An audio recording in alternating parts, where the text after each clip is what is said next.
Welcome to all the student of class 10 in the class of history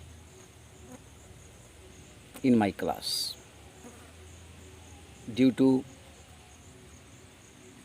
online periodic test exam, after a week, once again I am before you with some recall of a previous class and today's class.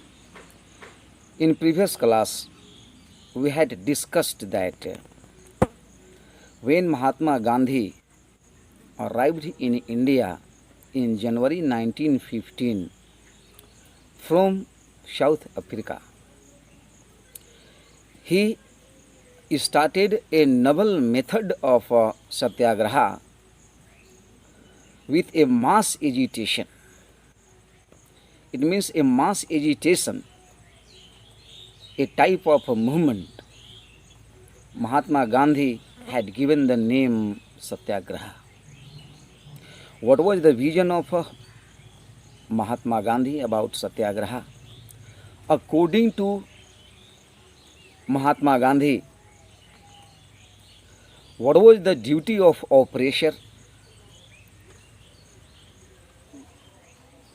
Mahatma Gandhi suggested that if the cause is true, if the struggle was against injustice, then physical force was not necessary for the fight of the oppressor.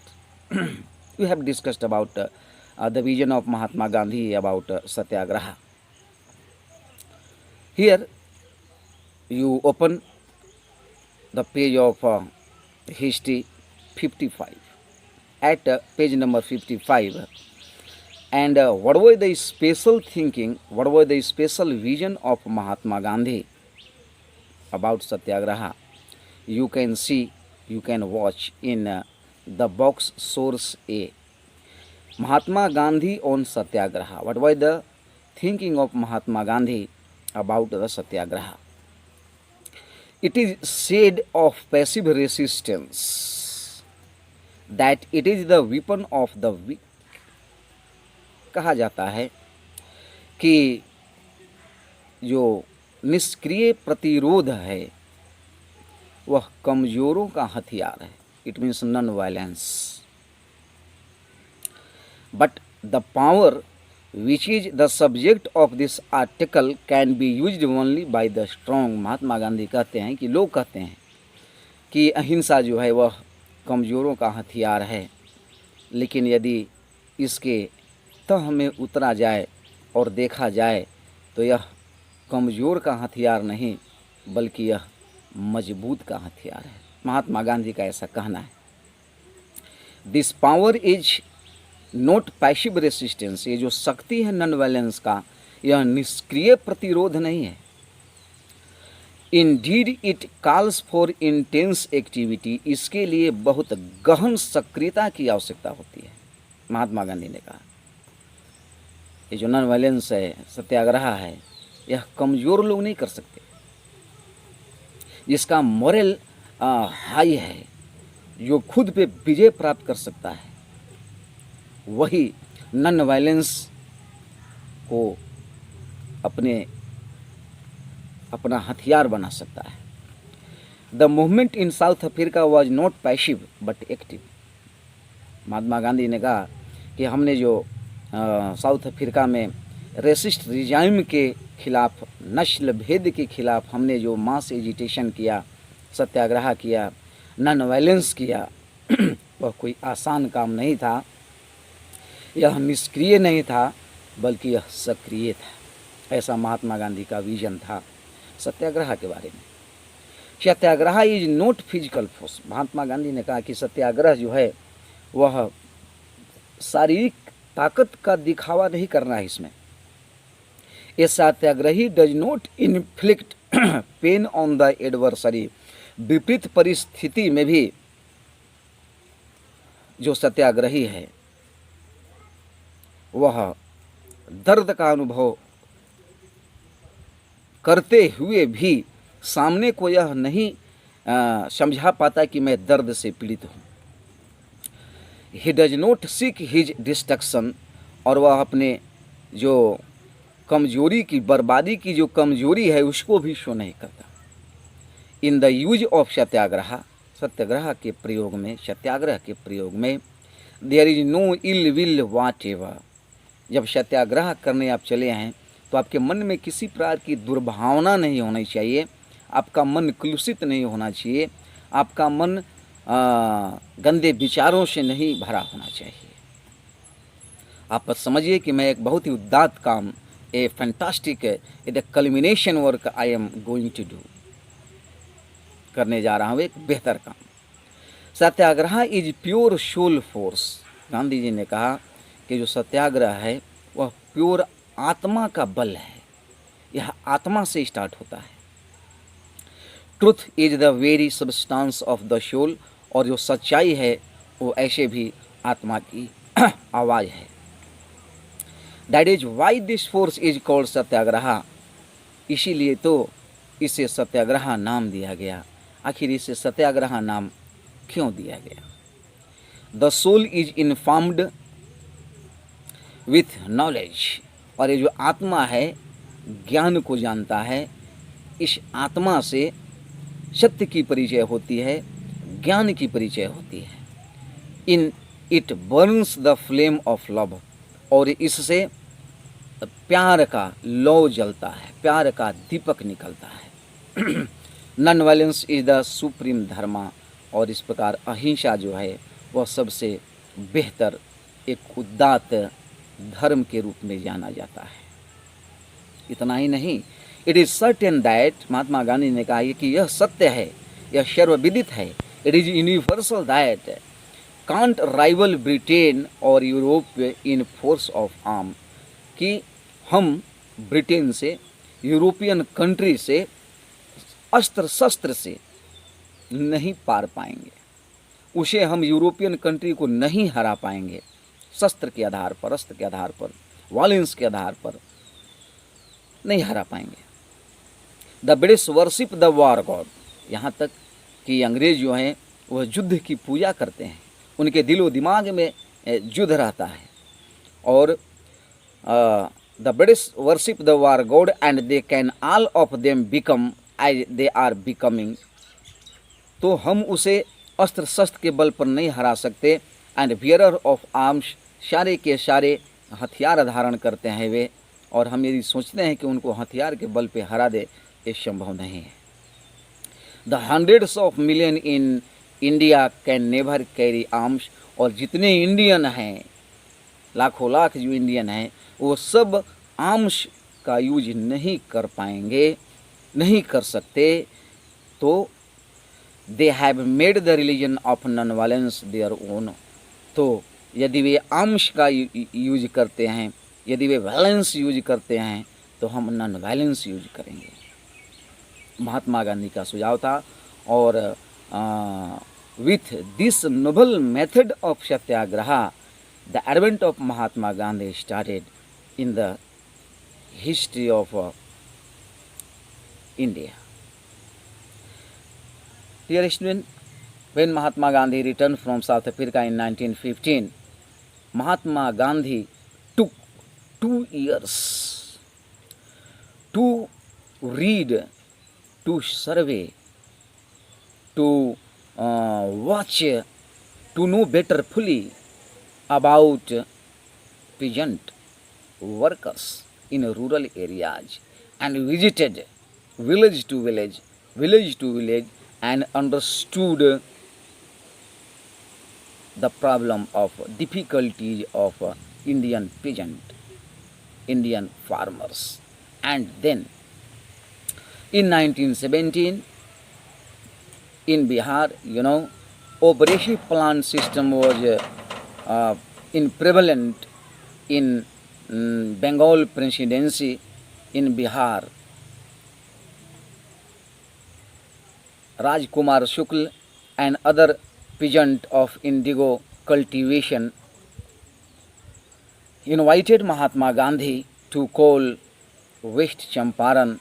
Mahatma Gandhi went understood the problem, the difficulties of peasant, and started satyagraha against the oppressive plantation system of indigo in West Champaran. In 1917, subsequently in Kheda, district of Gujarat, Mahatma Gandhi visited and organized a satyagraha against the affected of the crop failure and the plague epidemic. And then in 1918, Mahatma Gandhi once again visited in Ahmedabad, and he started a movement with the mill workers of Ahmedabad.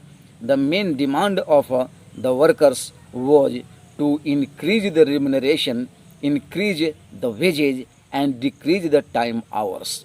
चूँकि काम के घंटे बहुत थे और पैसे बहुत कम मिलते थे, महात्मा गांधी ने किया, और ये तीनों, ये subsequently all three movements were successfully organized by Mahatma Gandhi, and then he became the hero of India, the main leader of India. Now watch, according to your book. After arriving in India, जब Mahatma Gandhi south Africa से India आए, Mahatma Gandhi successfully organise सत्याग्रह movement. महात्मा गांधी ने सफलतापूर्वक सत्याग्रह आंदोलन प्रारंभ किया in various places, कई जगहों पर। These movements are also called primary movements of Mahatma Gandhi. West Champaran, in Kheda and in Ahmedabad mill workers movement. Here is wrong, you can watch in new book. Here is 1916, but the real answer will be 1917.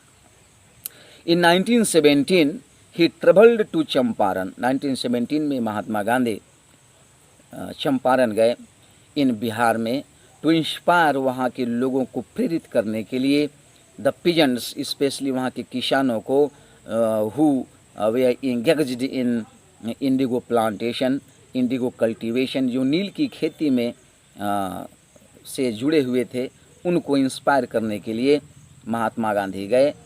To struggle against the oppressive plantation system, उस दमनात्मक नील की खेती के तरीकों के खिलाफ महात्मा गांधी गए उनका साथ देने के लिए।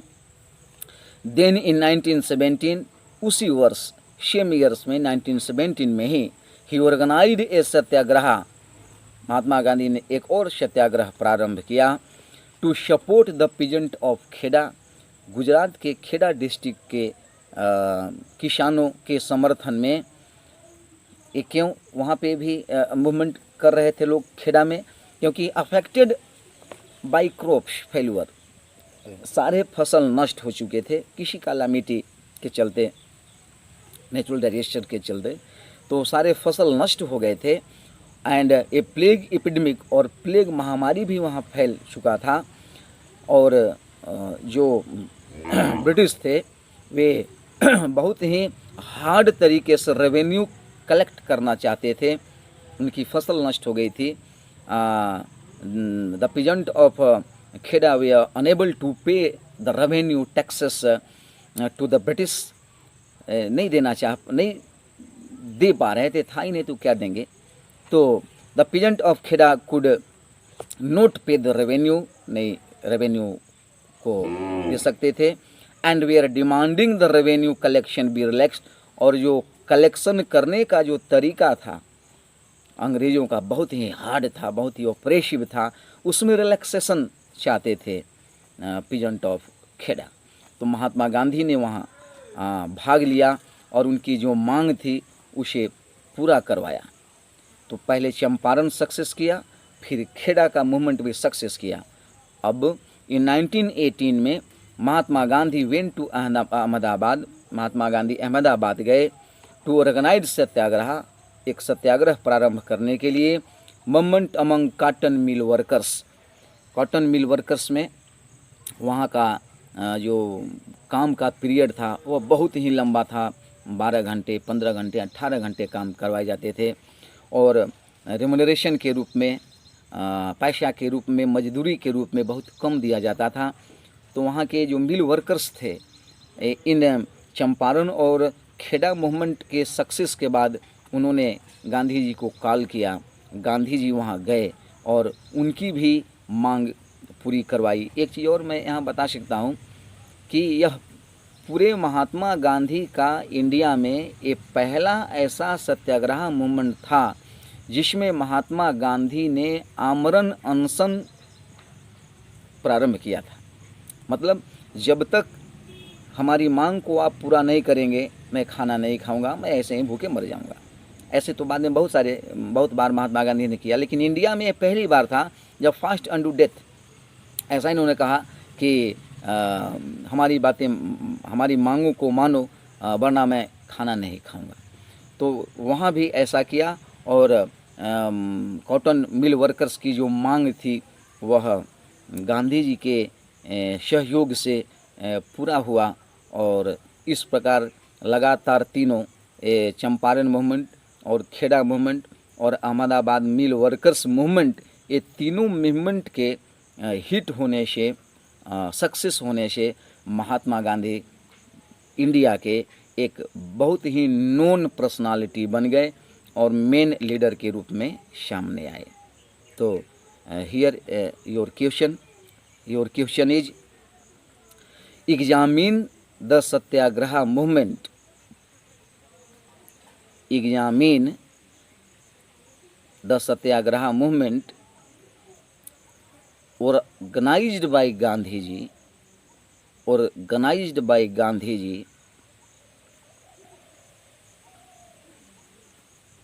between 1917 to 1918. Between 1917 to 1918.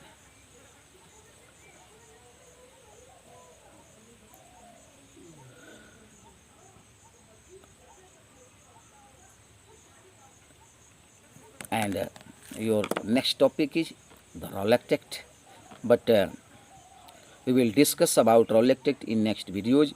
First of all, I want to highlight about Rowlatt Act. Why the name is Rowlatt Act? Actually, in 1919, the Justice of Amritsar was Sir Sidney Rowlatt. Sir Sidney Rowlatt was the Justice of Amritsar, and Sir Sidney Rowlatt issued a law is called Rowlatt Act. It was very oppressive act launched in India, imposed in India on Indians, and the main output of this Rowlatt Act was, Jallianwala Bagh massacre by General Dyer.